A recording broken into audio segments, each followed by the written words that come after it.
एक समय की बात है। एक गांव में सफेद साड़ी वाली चुड़ैल का आतंक था। चुड़ैल रात भर गांव में घूमती और गांव का जो भी आदमी उसे दिखाई देता उसे वो घायल कर देती। अरे कोई तो बचाओ, मर गया रे। एक रात हरिया अपने खेत से अपने घर लौट रहा था कि तभी अचानक उसके सामने चुड़ैल आ जाती है। अरे बाप रे, ये चुड़ैल कहाँ से आ गई? आज तो मैं गया काम से।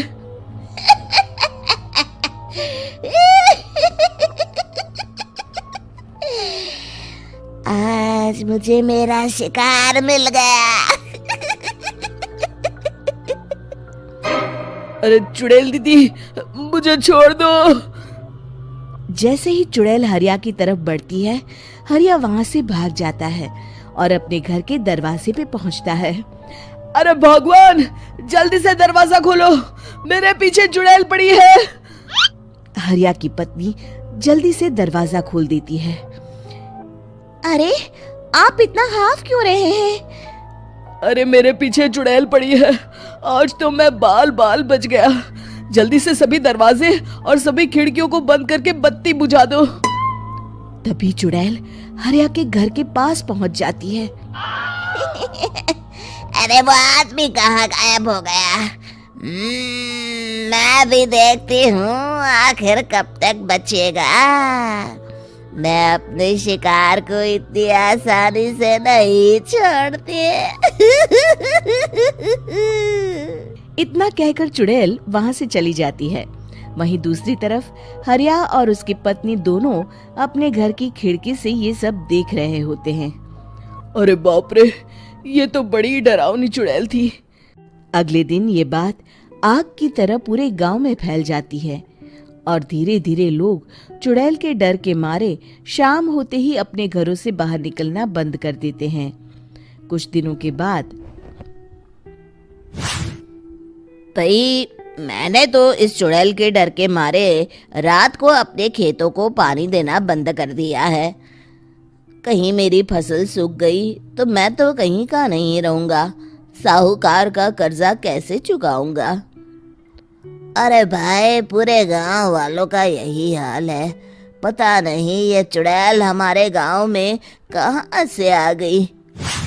फिर एक दिन गांव के पास वाली नदी के किनारे एक बहुत बड़े तांत्रिक के आने की बात कुछ गांव वालों को पता चलती है। वो लोग जाके ये बात गांव के मुखिया को बताते हैं। मुखिया जी, नदी के किनारे एक बहुत ही पहुंचे हुए तांत्रिक बाबा आए हैं। हमें उनसे मदद मांगनी चाहिए।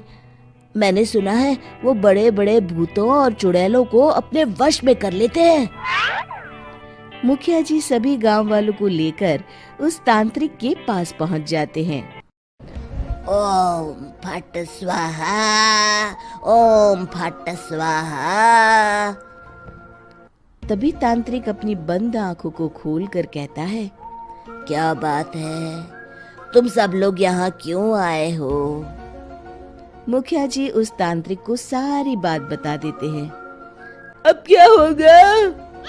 तभी गांव के मुखिया जी कहते हैं, बाबा, इस चुड़ैल से हम सबको बचा लीजिए। कोई तो उपाय होगा।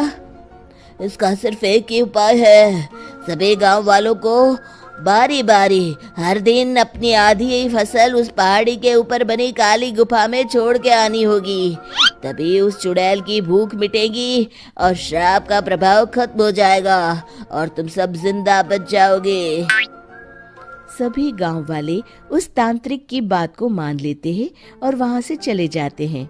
फिर अगले दिन से रोज उस गांव के लोग बारी बारी से अपनी आधी फसल उस काली गुफा के पास जाकर रखाते।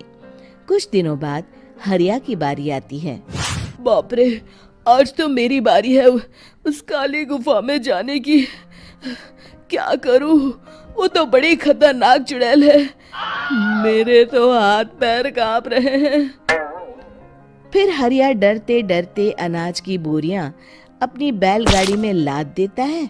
तभी हरिया की पत्नी उससे कहती है, देखो जी, संभल के जाना और किसी भी हालत में शाम होने से पहले वापस आ जाना। उस चुड़ैल का कोई भरोसा नहीं है जी।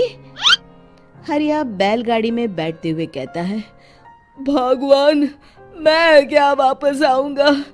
लगता है अब तो मेरी खबर ही आएगी। इतना कहकर हरिया वहां से चला जाता है। रास्ते में जंगल से गुजरते हुए हरिया की बैलगाड़ी का एक चक्का बड़े गड्ढे में फंस जाता है। हे भगवान, अब ये क्या मुसीबत है? हरिया नीचे उतर के पूरी ताकत से अपनी बैलगाड़ी को गड्ढे से निकालने की कोशिश करता है। बहुत देर मेहनत करने के बाद हरिया की बैलगाड़ी उस गड्ढे से बाहर निकल जाती है। हे भगवान, अब तो शाम होने वाली है। आज तो मैं गया काम से। जैसे तैसे हरिया काली गुफा में पहुंच जाता है। अरे मर गया रे, यहाँ तो चारों तरफ डरावना माहौल है। मैंने यहाँ आने में बहुत देर कर दी, कहीं चुड़ैल नाराज ना हो जाए। हरिया अनाज की बोरियां वहां रख के जैसे ही जाने लगता है, तभी उसे किसी के आने की आवाज सुनाई देती है। हरिया एक कोने में छुपकर अंदर देखने लगता है। चुड़ैल वहां आती है और फिर अपने चेहरे से नकली चुड़ैल का मुखौटा निकाल देती है। हरिया ये देख के हक्का बक्का रह जाता है। तभी चुड़ैल कहती है, भैया यहाँ आना। आज तो बहुत अनाज आया है, इसे मिलाकर अब हमारे पास ढेर सारा अनाज जमा हो गया है। कल ही हम इसे शहर में बेच आएंगे और माला माल हो जाएंगे। तभी अंदर से नदी के किनारे वाला तांत्रिक बाहर आता है। अरे, ये तो तांत्रिक बाबा है। हाँ, अब तो हम दोनों की जिंदगी मजे में कटेगी। गांव वालों को बेवकूफ बनाना इतना भी मुश्किल नहीं था। लोग तो तुम्हें सच में असली चुड़ैल समझते हैं। हाँ, तुमने सही कहा। अब ये गांव वाले चुड़ैल के डर से जिंदगी भर इस काली गुफा में अनाज पहुंचाते रहेंगे। अच्छा, तो ये बात है। ये दोनों पूरे गांव वालों को बेवकूफ बना रहे हैं। अभी जाकर सबको बताता हूँ। हरिया उन दोनों की पूरी बातें सुन लेता है और जल्दी से वापस गांव में आता है। गांव वालों को पूरी बात बता देता है। इससे पहले वो दोनों हमारा अनाज लेकर शहर जाए, हमें उन दोनों को पकड़ना होगा। उधर दूसरी तरफ नकली तांत्रिक और नकली चुड़ैल बनी औरत एक बड़ी गाड़ी में सारा अनाज लाद के वहां से निकलने की तैयारी कर रहे होते हैं। जल्दी करो, इससे पहले हमें कोई देख ले। हमें यहाँ से निकलना होगा। और तभी वो दोनों देखते हैं कि सामने से सभी गांव वाले अपने अपने हाथों में मशाल लेके आ रहे हैं। दोनों बुरी तरह डर जाते हैं। रुक जाओ, तुम दोनों का भांडा फूट चुका है। अरे मर गए रे, ये गांव वाले कहाँ से आ गए? तुमने क्या सोचा इतनी आसानी से यहाँ से निकल जाओगे? ये अनाज हमने अपने खून पसीने से दिन रात खेतों में मेहनत करके उगाया है। दोनों मुखिया जी के पैरों में गिर जाते हैं। हमें माफ कर दीजिए, हम दोनों एक नंबर के कामचोर हैं। बिना मेहनत किए पैसे कमाना चाहते थे। हाँ हाँ, अब हम आगे से मेहनत मजदूरी करके पैसे कमाएंगे।